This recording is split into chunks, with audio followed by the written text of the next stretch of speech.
Hello everyone, today we are going to learn basic Blender tutorial how to bridge edge. So I will create another mesh object cube and then you can move the object into green axis. Select these two objects and then you can press Ctrl G to join and you can go into edit mode. The next use the edge selection and I will select this edge with this edge. After it, go to add menu and then you can use bridge edge loops. So to be bridge the edge selection. I will select again at this edge. Don't forget to press shift button to select multiple objects.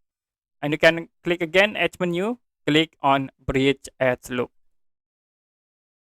Okay, that's it for basic Blender tutorial how to bridge edge.